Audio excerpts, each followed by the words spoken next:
ආයුබෝවන්. ඉතින් අලුතෙන් පටන් ගන්න යන්නේ YouTube channel එක. YouTube කොහොමද ඉතින් ගොඩක් YouTube channel තියෙනවනේ අද කාලේ. මේක මේ කලාව සම්බන්ධ YouTube channel එකක්. අපි මේක ඇතුලේ සාහිත්‍ය, චිත්‍ර, මූර්ති, ඊට පස්සේ සිනමාව, වේදිකා නාට්‍ය මේ වගේ කලාවේ තියෙන සියලුම ඉසව් ගැන සාකච්ඡා කරන්න, ශිල්පීන් කැඳවන්න එහෙම බලාපොරොත්තු වෙන channel එකක්. හැබැයි මේකේ මේ නිකන් කලාව හඳුන්වා දෙන්න, ශිල්පීන් හඳුන්වලා දෙන්න, ඒගොල්ලන්ගේ ආගිය තුරුතුරු කතා කරන්න, කාපු බිපුව විස්තර අහන්න එහෙම නෙමෙයි. කලාවත් එක්ක චින්තනයක් කොහොමද වැඩ කරන්නේ? ඒක කොහොමද සමාජයට දායක වෙන්නේ? මේ විදිහට ටිකක් ගැඹුරු සාකච්ඡාවක් කරන්න බලාගෙනයි අපි මේ channel එක පටන් ගන්නෙ. ඉතින් channel එකට නම දීලා තියෙන්නේ ප්‍රබුද්ධ ආර්ට්. අපි මෙහෙම කරමු. මේ ප්‍රබුද්ධ ආර්ට් channel එක දැන් මම කලින් කිව්වා වගේ මේක ඇතුලේ අපි කලාව පිළිබඳව විවිධ ඉසව් විවිධ සීමාවන් වෙතට යන්න උත්සාහ කරනවානේ. මම කියන්නේ ඕගොල්ලන්ට ඒක හරි වැදගත් වේවි. ඒක නිසා අපි මේ channel එක subscribe කරමු. එහෙනම් කරගෙන අපි වැඩ පටන් ගමු. එතකොට අපිට එකතු වෙලා කියන්නේ අපිත් ඕගොල්ලෝ දෙගොල්ලම එකතු වෙලා බොහොම ලස්සන බොහොම ගැඹුරු ගමනක් යන්න පුළුවන්කම තියෙනවා. හරි. ප්‍රබුද්ධ ආර්ට්. ප්‍රබුද්ධ ආර්ට් කරන්නේ ප්‍රබුද්ධ. ගංගා. ඔව්. ගංගාදර ප්‍රබුද්ධ ගමගේ. හරි සතුටුයි මචං. මොකද මේ channel එකක් කරන්න හිතපු එක ගැනත් සතුටුයි. ඒ වගේම ඔයා වගේ කෙනෙක් channel එක කරන්න හිතපු එක ගැනත් සතුටුයි. මොකද ඇත්තම කියනවා නම් යමක් කරන්න ඕනේ ඒක කරන්න තරම් දක්ෂතාවයක් තියෙන බරක් තියෙන කෙනෙක්. එතකොට මේ අපේ මිත්‍රයා එහෙම කෙනෙක්. ගංගා. ඔයාගේ channel එක අපි බලන්න ඕනේ. ඔව්. ඇයි කියන ප්‍රශ්නේ තියෙනවනේ අපිට. නේද? මම කියන්නේ ඕගලන්ටත් තියෙන ඒ ප්‍රශ්නේ. ප්‍රබුද්ධ channel එක අපි බලන්න ඕනේ ඇයි? එහෙනම් අපි හොයන්න ඕනේ මුලින්ම ප්‍රබුද්ධ channel එක කරන්නේ කවුද? මෙයා කවුද කියලා. නේද? ගංගා. ඔයා ආර්යපාල ගමගේ කියන ප්‍රවීණ කලාකරුවගේ පුතා. අනිවාර්යයෙන්. හරිනේ. අපි එහෙම පටන් ගමු. හැබැයි දැන් ඒ කියන්නේ ඔයාලට පිය උරුමයක් තියෙනවා කලාව සම්බන්ධයෙන්. ඔව්. හරිද? මට පොඩ්ඩක් කියන්න මේ පිය උරුමේ එන්නේ ආර්යපාල සර්ගේ පුතා වෙච්ච නිසා තාත්තගෙන් පුතාට යන උරුමයක්ද? ආර්යපාල සර්ගේ ගෝලයෙක් වෙච්ච නිසා ගුරු ශිෂ්‍ය පරම්පරාවකින් එන උරුමයක්ද? මාර කතාවක් කිය. ඇත්තටම මේ ඒ පැත්ත දෙකෙන්ම තියෙන පුළුවයි. ඒ කියන්නේ තාත්තගෙන් මට ලැබුණු උරුමයක් විදිහට ආපු ටිකක් තියෙනවා. හැබැයි ඒ වගේම තාත්තගේ සෙවණේ ඉඳගෙන මේ ලබාගත් දරුණු සම්භාරය ඉතාමත් වැඩි. ඒ මොකද ඒකට හේතුව මං කුඩා කලේ නම් දකින්නේ කලා, පාට, වර්ණ, රේඛා, චිත්‍ර, මූර්ති හැඩතල ඒ සිතුවම් මම මාර භාග්‍යවන්තයි ඇත්තරම එහෙම බැලුවට පස්සේ. මොකද මේ සාමාන්‍යයෙන් දරුවෙකුට නොලැබෙන විදිහට මට තාත්තලා ලැබිලා තියෙනවා.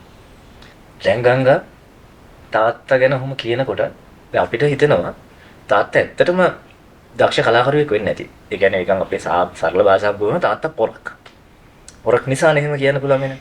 හැබැයි මේ තාත්තා ගංගා එක පැත්තකින් චිත්‍ර ශිල්පියෙක්. නේද? ඊළඟට මූර්ති ශිල්පියෙක්. තාමත්ම සුන්දර නිර්මාණාත්මක මූර්ති නිර්මාණය කරපු මූර්ති ශිල්පියෙක්. එතකොට තව පැත්තකින් නර්තන ශිල්පියෙක්. නේද? හරි ඒක ආර්යපාල සර් ගැන වැඩි කියවෙන්නේම නැති දෙයක්. නැති දෙයක් නේද? නර්තන කලාව කියන්නේ මේ නිකන් ඇඟට ආවට නටන එක නෙමෙයි. හරියට හදාරලා යම්කිසි ප්‍රවීණත්වයක් අත්පත් කරගත්ත නර්තන ශිල්පියෙක්. නේද? ඊට පස්සේ ගෘහ නිර්මාණ ශිල්පියෙක්. තව පැත්තකින්.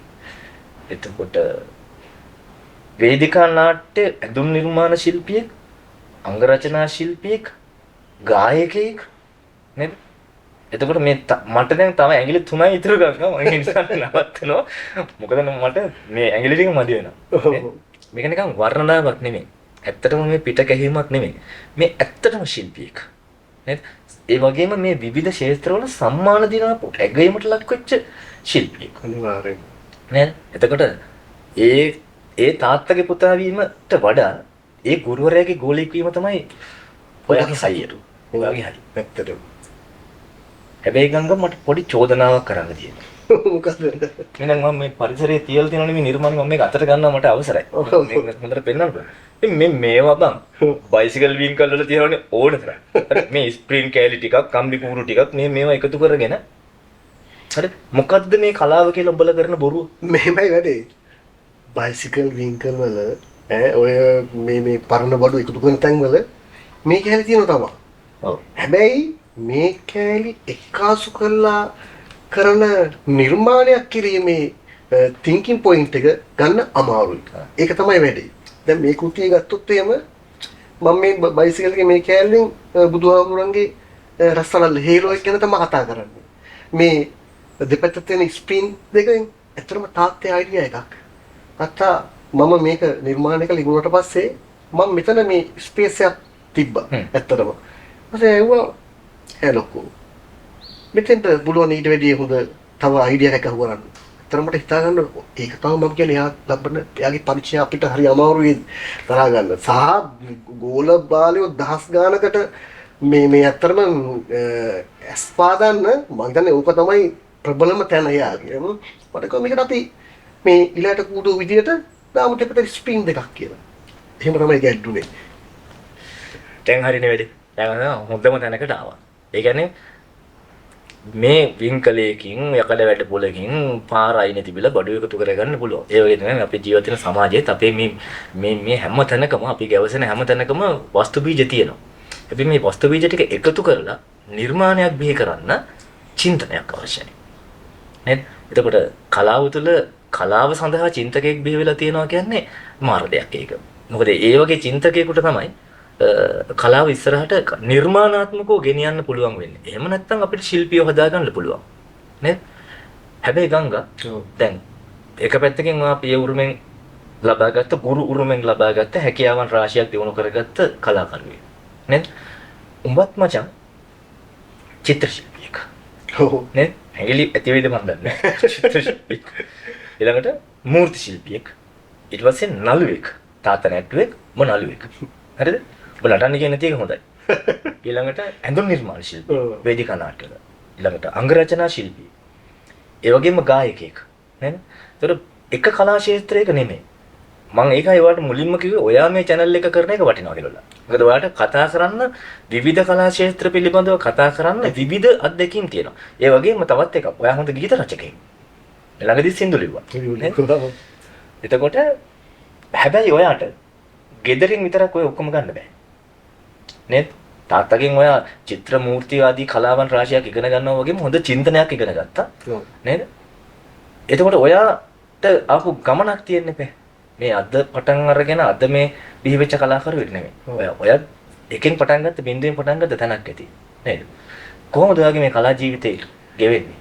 පටන් ගත්ත තැන ඉඳලා මුල ඉඳලම කියමු. මුල ඉඳන්.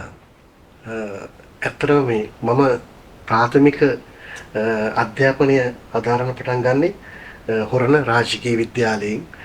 එතකොට එතෙන්ට ගියට පස්සේ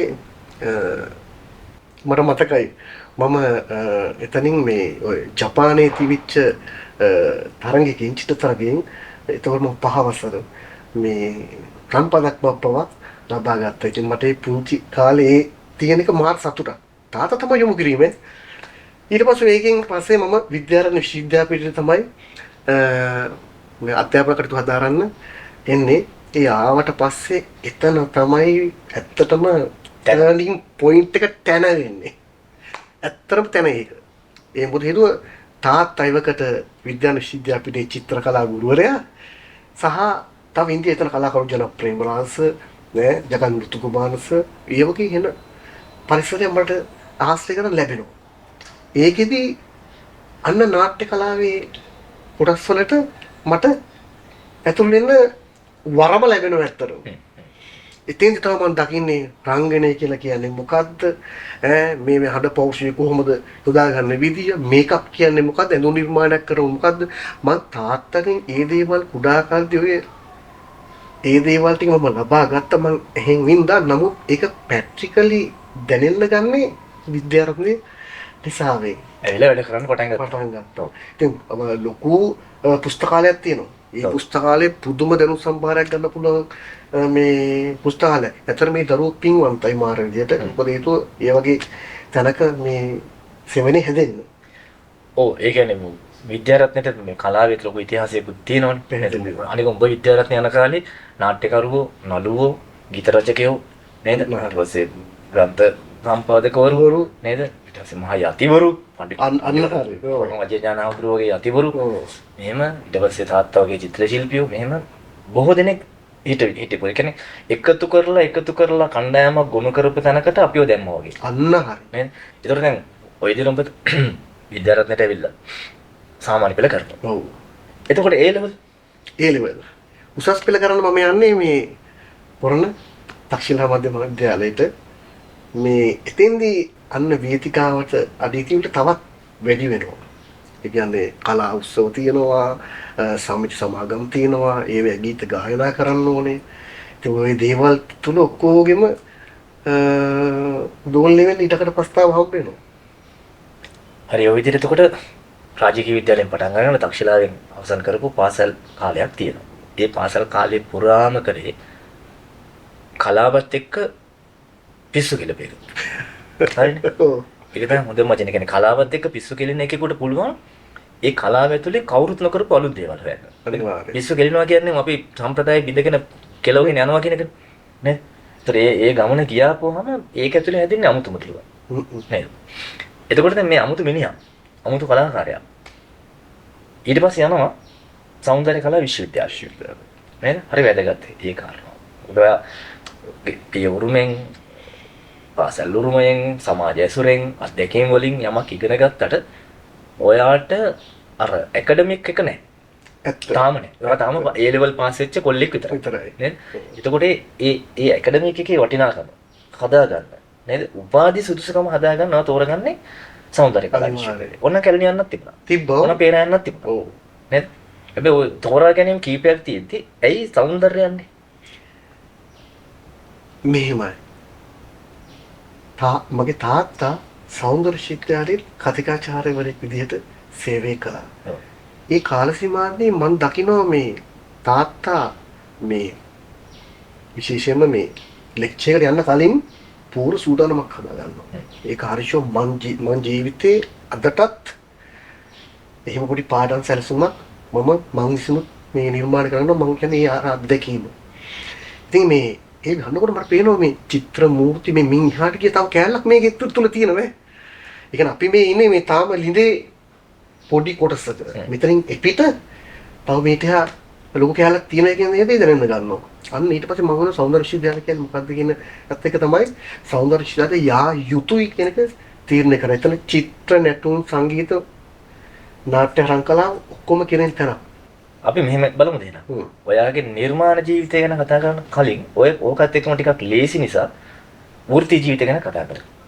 හරිද? මොකද මම අර කලින්ම කිව්වනේ මේ YouTube channel එක මෙයා කරන එක ගැන මම හරි සතුටු වුණා කියලා ප්‍රබුද්ධ ආර්ට් කියන එක. එතකොට ඒකට හැකියාවක් අයිතිවාසිකමක් තියෙන්න ඕනේ. ඒකට වගකීමක් දරා ගන්න පුළුවන් වෙන්න ඕනේ. එතකොට ගංගාගේ වෘත්ති ජීවිතය කොහොමද කියලා බැලුවහම අපිට මේක තවත් අහුරු වෙනවා. ඒතකොට අපිට හිතනවා මේ channel එක අපි අධ්‍යයනය කරන්න ඕනේ. මේ channel එකත් එක්ක අපි ඉන්න ඕනේ. මේක ඇතුලේ අපිට දෙයක් බරසාර දෙයක් ගන්න තියෙවි කියලා. ඉතින් ගංගා ඔයා දැන් ගුරුවරයෙක්. ඔව්. චිත්‍ර ගුරුවරයෙක්. චිත්‍ර ගුරුවරයෙක්. හැබැයි මං කිව්වොත් ඔයා චිත්‍ර වලට වඩා තව දේවලුත් උගන්වනවා. ඔව්. ඔයා එක පැත්තකින් නාට්‍ය ගුරුවරයෙක්. ඒකත් හරි. හරි. දැන් ඔය ආපු ගමන මට මම අහන ප්‍රශ්නෙට විතරක් උත්තර දෙන්න. හරිද? වෘත්ති ජීවිතේ අවුරුදු කීයද දැන්? 14 දැන් මේ 15 වෘත්තිය. අවුරුදු 15. හරි.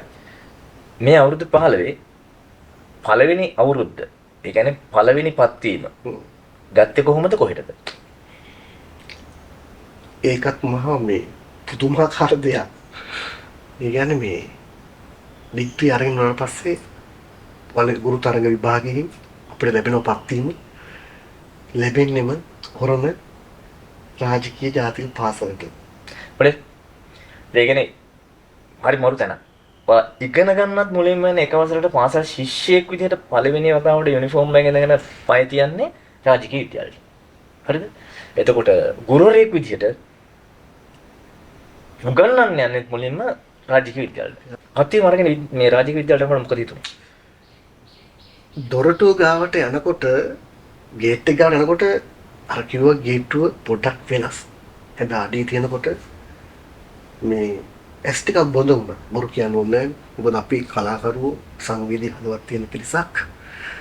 ඒ නිසාම මේ මට මාර වෙනසක් මට දැනෙනවා. මොකද හේතුව මේ දූවිලි සුවඳ මේ ගස් කොළන් මේ බිල්ඩින්ග්ස් ටිකේ තියෙන තැන් වල ගියපු කාලේ මට ආපහු රිමයින්ඩ් වෙනවා. ආපහු මතක් වෙනවා. මං කලේ පළවෙනි දවසේ ගිහිල්ලා තන්නේ කරම එවිත් එක. අස්සම්බුල්ලක් නෑ අර කොහෙද වෙනස් මම පළවෙනිම පන්ති ගාම ඉගෙන ගත්ත තැන. ඒවම හරි බරයි දැනෙනව වැඩි. ඒ දේවල්ට ගියාට පස්සේ මේ අතර මාර මොටිවේෂන් එකත් එක්ක දැනුණා මෙතෙන්ට මම මොන හරි ලොකු දෙයක් කළ යුතුයි. ඒක මගේ ආදරය වෙන දෙයක් වගේම මගේ වගකීමකුත් වෙනවා කියන දේ තමයි මට දැනෙන්නේ. එතන ඉඳන් ඇත්තටම දරුවන් වෙනුවෙන් කරන්න පුළුවන් දේවල් හැමදේම කළා.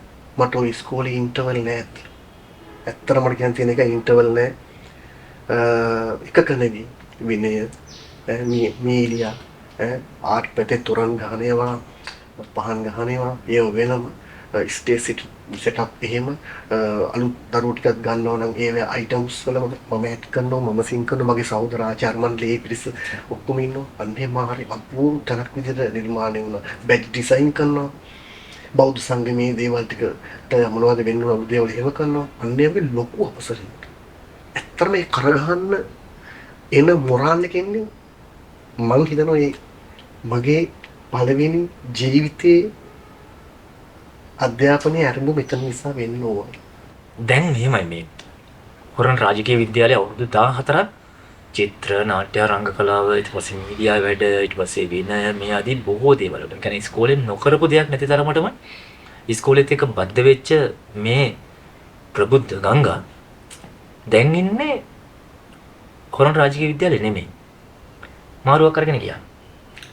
ඔව්. බණ්ඩාරගම ජාතික පාසල. හරි. දැන් ඒ කියන්නේ දෙවෙනි තැනනේ. ඔව්. නේද? මොකද හිතන්නේ එතන ගැන? මෙහෙමයි. අර මම මේ ඒ වෙනසට කැමතියි. මොකද හේතුව අර එකම තැන ඉන්නවට වැඩිය තව තැනකට පස්සේ ඒ වටපිටාවේ ඉන්න ඒ ගමේ ඉන්න සහ ඒ නගරේ ඉන්න දරුවෝ වෙනම විදිහක්. ඇත්තටම මාර අහිංසකයි. ඒ වගේම මේ පාසලේ ඉන්න අපේ විද්‍යාපතිතුමියත් ඊළඟට ඉන්න අපේ ස්ටාෆ් එකේ ඉන්න පිරිසත් බොහොම දයාබරයි. ඒ වැඩ කටයුතු කරන තවත් පහසුයි. ඒ කියන්නේ මට මේක වෙනම තැනක්. මේ වෙනම තැනකට ඉතින් මට හැඩගැහෙන්න සිද්ධ වෙනවනේ. ඔව්. ඒතර එහෙ උගන්වන්නේ මොනවද? එහෙ උගන්වන්නේ චිත්‍ර කලාව විතරයි. ඒකත් උසස් පෙළ. උසස් පෙළ චිත්‍ර කලාව ගන්න. හරි. දැන් එහෙට ගිහිල්ලා අවුරුද්දයි. අවුරුද්දක් තාම අවුරුද්දන්නේ මාස 7ක් වගේ වෙන්නේ. හරි. එනම අනාවිකයක් කියන්නේ. ඔව්. මේ අවතන නොකරන දෙයක් නැති වෙනවා. යන්න තැන ඔහොම තමයි වෙන්නේ. හරිනේ? හරි. ගංගා ඊළඟ වැඩි. ඔන්න ඔතෙන්ට දැන් ඊට පස්සේ යන්න පුළුවන්. හරිද? දැන් මේවා හදන්න නේද? මේ නිර්මාණ කරන්න මම දැක්කවා තාත්තත් එක්ක ෆොටෝ එකක් ගහලා දාලා දෙනවා මේ අවගණ පිළිමේ අනුරුවක් හදලා ඒක පිටරට යවලා. ඔව් නේද? ඔව්. එහෙම. මේ දැන් ඔය අවගණ පිළිමේ අඩි 23ක් උසයි. ඔව්. ඇමරිකාවේ ටෙක්සාස් ප්‍රදේශ තමයි නැවේ අරන් ගියේ. ඉතින් මේ ඒවා ඉන්න අපිට ලැබෙන්නේ තාත්තගේ සබඳතා ආරහා. ඉතින් ඒ දෙකට අතර තාත්තයි මම තමයි ගොඩාක් සම්බන්ධ වෙලා වැඩ ටික කළේ. අන්න ඒකදී එහෙම මොකද හේතුව උච්චර උස්ස පිළිමයක් බර දරාගෙන ඊළඟට සැහැල්ලුවෙන් ගෙන යා යුතුයි. කොන්ක්‍රීට් මැදට පුරවන්න බෑ. ඒ දේවල් හැමදේම ඉගෙන ගන්නවා මම. මම ඒක කිව්වේ අර සාමාන්‍ය දෙයකට වැඩි එහා ගිය කැලලක් මම අත්විඳිනවා කියලා කියන්නේ ඒකයි. එතකොට ඔයා මුලින්ම චිත්‍ර ශිල්පියෙක්ද නළුවෙක්ද ඇඳුම් නිර්මාණ ශිල්පියෙක්ද ගායකයෙක්ද සාහිත්‍යකරුවෙක්ද කොතනද මුලින්ම? මුලින්ම චිත්‍ර ශිල්පියෙක්. චිත්‍ර ශිල්පී. චිත්‍ර ශිල්පී. එතනින් තමයි මේක පටන් ගන්න. මොකද හේතුව මේ චිත්‍රයක් කියලා කියන්නේ මේ ද්විමාන වෙනවා. මූර්තියක් කියන්නේ ත්‍රිමාන. ඔය දෙකක්. ඒකයි ඔය සෞන්දර්ය ශිල්පියාලේ චිත්‍රාංශය සහ මූර්තිංශය කියලා කොටස් දෙකකට බෙදලා තියෙන්නේ. මම අතන මූර්තිංශයෙන් මූර්ති තමයි ප්‍රධාන විෂය. ඉතින් ඔය චිත්‍රය හරහා ගියාට පස්සේ මූර්තිය කියන දේ තමයි ඊළඟට අපි අත ගන්න තැන. ඒතර මේකෙදි ඉදිරිපස පෙනුම, පැටි පෙනුම, උස්ස කොහොමද ප්ලෑන් එක කොහොමද ඔය ටික ඔක්කොම දේවල් ටික ඉගෙන ගන්නවා. ඒකෙන් පස්සේ තමයි ඊළඟට එන්නේ අන්න චිත්‍රයේ කියන වර්ණ මතු කිරීම සහ කොහොම මොන විදිහටද මේවා මේ එළිය අඳුර පෙන්නලා තව ඉදිරියට කෘතිය තීව්‍ර කරගෙන මිනිසුන්ට දැනෙන ආකාරයේ දෙයක් එළියට ගන්න කියන එක තීරණය වෙන්නේ. ඔය චිත්‍රාමූර්තිය පස්සේ තමයි මගේ ඔය හොරණ නාට්‍ය කණ්ඩායමේ ඇත්තටම හේතු වෙනවා මේකට ජනප්‍රිය භාෂාව මතක් කරනවා. ගීත ගායනයේට රංගනයේට අනිපාර මේ සැකසෙන්නේ. ඉතින් ඒකත් එක තමයි මේ ඒ දේවල් වලින් ලබන පෝෂණය වෙනම පැත්තකට මාව අරන් යනවා. ඒතකොට තමයි මේ තාත්ත ගැඳුම් නිර්මාණය කියන දෙයට ආපහු ප්ලග් වෙන්නේ. ඊළඟට ආයි වේශ නිරූපණය කියන්නේ මොන වගේද? මට තියෙන සතුට තමයි මේ මචං ඒ කියන්නේ මේ හැම දෙයක්ම මං හරහා පාසලේ දරුවන්ට යනවා. ඒක මගේ දරුවෝ ඇත්තටම පින්වන්තයි. මොකද හේතුව මම මේ කරන කියන හැම දෙයක්ම කිසිම දෙයක් නැතුව ඒගොල්ලන්ට දෙනවා. ඒ හැම දෙයක්ම. ඉතින් ඒගොල්ලෝ දෙයක් කළත් ඒකට මේ දේවල් එකතු වෙනවාමයි. අනිවාර්යයෙන්. එතකොට දැන් අපේ මේ ප්‍රබුද්ධාට නේද? ඉස්සරහට මොකද වෙන්නේ? ප්‍රබුද්ධාට වලට ඉස්සරහට මොකද වෙන්නේ? ඔව්. මගේ ඉස්සරහට තියෙන ඇත්තටම මේ ප්ලෑන් එක තමයි මෙතෙන්ට මේ අපි දන්නවා මේ අද ඕන තරම් මාධ්‍ය ජාලා තියනවා නේද? ඕන කෙනෙක්ට එහෙම යන නමුත් යන්න බැරි පිරිසක් ඉන්නවා. ඔව්. ග්‍රාමීය වශයෙන් තියෙනවා, නාගරික වශයෙන් තියෙනවා. යන්න බැරි පිරිසක් ඉන්නවා. මගේ බලාපොරොත්තුව තමයි මේ තැනට ඒගොල්ලන්ව ගෙන්නන එක. කතා බහ කරන එක, ඒගොල්ලන්ගේ තියෙන සුවිශේෂී හැකියාවන් සහ නිර්මාණ කරන්නේ යෙදුණු දේවල් අතීතයේ සහ අනාගතයේ වර්තමානයේ මොකද්ද වෙන්නේ කියන දේ මේ දැනගන්න. අන්නේ දේවල් ටික ගන්න තමයි වගේ. ඒකෙදි අර කිව්වා වගේ චිත්‍ර නැටුම් සංගීත කෝලම් වුණු මන්දා ඒ හැම දෙයකම දෝලණය වේවි. අපි නිර්මාණය කළා අපි මේවට හේතු හදලා ලස්සන්ට අපි රස විඳින කළා මේක මිය යන්න ඕනේ නැහැ. මේක තව දසදහසකට යා යුතුයි. ඒ හිතන පැටර්න් එක තව මිනිස්සු වෙනදගත යුතුයි. මං විතරක් මේකේ මේ ජීවත් වෙලා ඇති වැඩක් නැහැ. මිනිස්සු මේක ගන්න ඕන. ඒක නෝනේ බෙදා හදා. හරි. හරිම පැහැදිලි. ඉතාමත් හොඳයි. මං හිතන්නේ අපි හොඳම තැනකට ආවි ගංගා. නේද? බෙදා ගන්න. අයිති කර ගන්න බදා ගන්න නෙමෙයි බෙදා ගන්න. හැබැයි මේ බෙදා ගන්නේ මිනිස්සුන්ගේ හැඟීම්. නේද? එතකොට මේ මිනිස්සුන්ගේ හැඟීම් බෙදා ගන්න සමාජයක් ඇත්තටම මේ හැඟීම් බෙදා ගන්න පුරුදු වෙච්ච සමාජයක් අපිට තිබුණා නම් මේ අපි ජීවත් වෙන මේ පරිසරයේ මේ කාලය මේට වඩා කොච්චර සුන්දර වෙයිද? එහෙනම් අපි අද වැඩ ටික ඉවර කරමු. හරි. ගංගා බොහොම ස්තුතියි. ගොඩාක් ස්තුතියි. අතරමයි උඹට පට්ට මේ සතුටුයි මට කියන්නේ මොකද මේ වගේ දෙයක් මේ කරන්න මේ එන ආසාවෙන් ගොඩක් කල් බලාපොරොත්තු වෙන ගියා. නමුත් ඒකට අවශ්‍ය වටපිටාව සැකසුන්නේ විශේෂයෙන් මෙන්න මේක මතක් කරන්න ඕනේ මේක මට පටන් ගන්න මේ සිතුවිලි දෙන්නේ මේ මගේ ආදරණීය මිත්‍ර මේ යාළුවොත් ඉන්න මචං එක කට්ටිය තේනවා. ඒ කියන්නේ යාළුවොත් ඉන්නවා මේ අපි ගැන රපාය සහගත වගේම කල්යාණ මිත්‍ර සම්පatti දෙන්නේ මේ යාළුවා මාව රීඩ් කරන වෙන පැත්තක ඉඳන්. ඇයි මචං මෙච්චර දේවල් හැමදාම කළා ඔබ මේක කරන්නේ කියලා. ඇත්තටම මේ හොඳ ප්‍රවීණ සිනමා අධ්‍යක්ෂකවරයෙක් වෙන හොඳ සංස්කරණ ශිල්පියෙක් අතිදක්ෂ රන්තික විජයමාන්න තමයි අත්‍තරම මාව මේකට මේ පොළඹවන්නේ. මම හරි ආසයි මම හරි ආදරේ වෙනකනවා. එයා මට පෙන්නපු මේ වටපිටාව සහ මින් එහාට යන්න පුළුවන් තැන් ටික. නැත්නම් අපි එක තැනක හිර වෙලා අපි මේවා නිකම් අපිත් එක මියදිලා යනවා. ඒක වෙන්නේ. ඒකද මට මාර සතුටක් ඔබ මෙහෙම ඊටත් වැඩි සතුටක්. හරි. රන්දිකගේ පෙළඹවීම මත ඔබගේ හැකියාවන් මත channel එක පටන් ගත්ත එක ගැන ස්තුතියි. ඒ වගේම කරන්න හිතන් ඉන්න වැඩ ටික ගැනත් මට හරි සතුටුයි. ඒකට ස්තුතියි. ඔබට ස්තුතියි. අපිත් එක්ක රැඳුනට මෙච්චර වෙලාවක්. එහෙමනම් නැවතත් කියන්නේ මේ කාලේ අපතේ යමක් නෙමෙයි. subscribe කරන්න channel එකත් එක්ක ඉන්න ප්‍රබුද්ධ ආර්ට්. ස්තුතියි.